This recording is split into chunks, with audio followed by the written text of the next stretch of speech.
Bonjour à toutes et tous et bienvenue dans cette vidéo sur la notion de calcul d'échelle.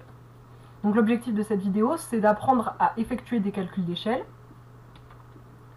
Donc qu'est-ce qu'une échelle? Une échelle, en fait, c'est un rapport entre une distance réelle, donc une distance qu'on va pouvoir mesurer dans l'espace, et sa représentation en image, sur une carte ou une photo. L'échelle, c'est une façon de mesurer la taille des objets. Elle doit apparaître sur toutes les représentations, ou à défaut, ce qu'on appelle le grossissement, qui est aussi une façon de représenter la taille, même si c'est un tout petit peu moins précis que l'échelle, ça permet quand même de se rendre compte, est-ce que l'objet est petit, grand. Donc l'échelle, ça peut s'utiliser de deux façons. Tout d'abord pour représenter une mesure réelle sur une image. Donc par exemple ici vous avez une photographie d'observation microscopique de cellules d'oignon, légendées, correctement présentées, et on cherche à savoir quelle sera la taille d'un chloroplaste, qui est une partie des cellules végétales, sur cette photo, sachant que dans la réalité, un chloroplaste, ça mesure 5 micromètres. Vous avez à disposition l'échelle qui est représentée ici. Donc l'échelle, ça se représente sous la forme d'une graduation avec une mesure réelle. Donc pour calculer cette taille, donc la taille T du chloroplaste sur la photo, on a besoin de réaliser un produit en croix. Donc si vous avez besoin de vous refamiliariser avec la proportionnalité, n'hésitez pas à aller voir la fiche notion correspondante. Mais on va voir ici l'utilisation de la proportionnalité dans le cas de l'échelle. Donc qu'est-ce que vous avez à disposition? Vous savez que, grâce à l'échelle, vous savez que 50 micromètres dans la réalité correspondent à, si on prend sa règle et qu'on mesure, 1,2 cm sur l'image. Donc ça, vous pouvez le mesurer avec la règle. Vous savez aussi qu'un chloroplaste, dans la réalité, ça mesure 5 micromètres.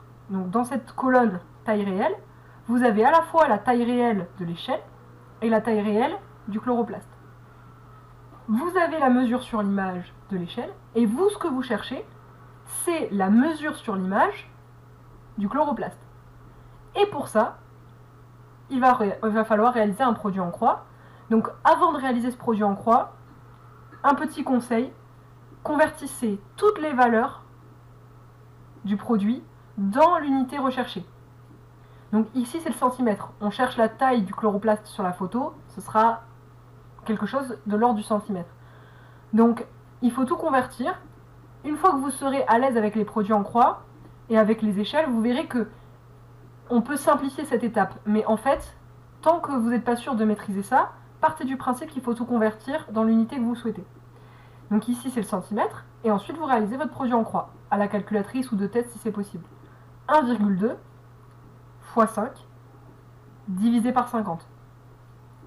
Ça vous donne 0,12 cm, à peu près 1 mm. Donc vous savez qu'un chloroplaste, qui mesure 5 micromètres dans la réalité, si vous deviez le dessiner sur votre photo ici, il mesurait à peu près 1 mm. Deuxième façon d'utiliser l'échelle, la plus fréquente, pour déterminer une mesure réelle grâce à l'image. Donc là, vous avez une carte simplifiée du lac Léman, qui est un lac qui sépare la France de la Suisse. Donc, l'échelle est ici, comme d'habitude, elle donne une correspondance entre une mesure sur la carte et une mesure réelle, c'est 10 km. Et vous, on vous demande, d'après cette carte, quelle est la largeur L, sous-entendu réelle, du lac Léman. Donc là encore, il va falloir réaliser un produit en croix, mais cette fois on ne recherche pas une mesure sur l'image, mais bien une taille réelle. Donc qu'est-ce qu'on a à disposition? On a l'échelle. Donc l'échelle avec la règle, elle mesure 1,8 cm, si on prend sa règle. On sait que 1,8 cm, ça correspond à 10 km, grâce à l'échelle. Ensuite, on mesure la largeur L du lac Léman avec sa règle. C'est tout ce qu'on a à disposition. 2,5 cm. On réalise la conversion, on convertit toutes les valeurs dans l'unité de la valeur recherchée. Ici, on cherche une taille réelle, ce sera du kilomètre. Et on réalise son produit en croix. 10 fois 2,5 10 fois 0,000025 divisé par 0,000018. Et on obtient 14 km. Du coup, maintenant, ça va être à votre tour de jouer. Donc, je vous propose ici deux applications de ce qu'on vient de voir. Donc, une mesure, un calcul d'échelle visant à représenter une taille réelle, et un calcul d'échelle visant à extraire une distance réelle de la carte, donc à partir d'une mesure. Donc je vous laisse faire pause sur la vidéo et réaliser le calcul, et on fera le corriger après. Du coup, on va passer à la correction des exercices d'application. Donc la première application, on vous disait, donc sachant qu'une mitochondrie a une taille réelle d'environ 1 micromètre, quelle serait sa taille sur la photo que vous avez au-dessus. Donc, première étape, quand vous avez ce genre de questions, vous représentez le tableau, d'accord? Le tableau, avec les deux colonnes, mesure sur l'image, taille réelle, avec les correspondances. Donc d'abord, on va prendre l'échelle. Donc, taille réelle, 50 micromètres. On sait que 50 micromètres, ça correspond à... Donc, on le convertit en centimètres. Ça correspond à 1,2 cm dans la réalité. Donc ça, on le sait, parce qu'on peut prendre sa règle et mesurer l'échelle, et on va avoir 50 micromètres, 1,2 cm dans la réalité.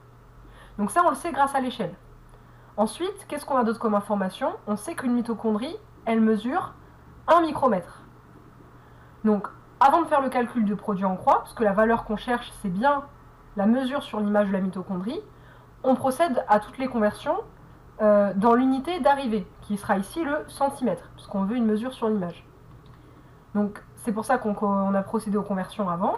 Vous réalisez le produit en croix, donc 1,2 fois cette valeur divisée par cette valeur, et vous trouvez 0,024 cm. Ça fait moins d'1 millimètre, ce qui montre que en fait, une mitochondrie sur une représentation de ce type, c'est la pointe, enfin c'est proche de la pointe d'un stylo, quoi. Donc c'est pas forcément un élément qu'on va très bien voir en microscopie optique. Pour voir les mitochondries, il faudra utiliser un autre type de microscope.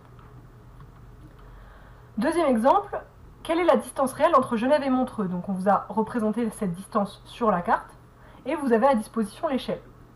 Donc là, vous cherchez une distance réelle. Donc vous savez que l'unité d'arrivée, ce sera l'unité réelle qui est le kilomètre ici. Donc vous mesurez sur l'image la taille de l'échelle, 1,8 cm, que vous convertissez en kilomètres. Vous avez ensuite la correspondance en kilomètres qui est donnée par l'échelle. Vous avez quoi encore à votre disposition? Votre règle pour mesurer la distance sur l'image entre Genève et Montreux. 11,4 cm, que vous convertissez en kilomètres. Si problème pour les corrections, ou si vous n'avez pas eu de bonne valeur pour les corrections, reportez-vous aux fiches sur les conversions, d'accord, qui vous permettront de réviser sur comment je convertis une unité de longueur.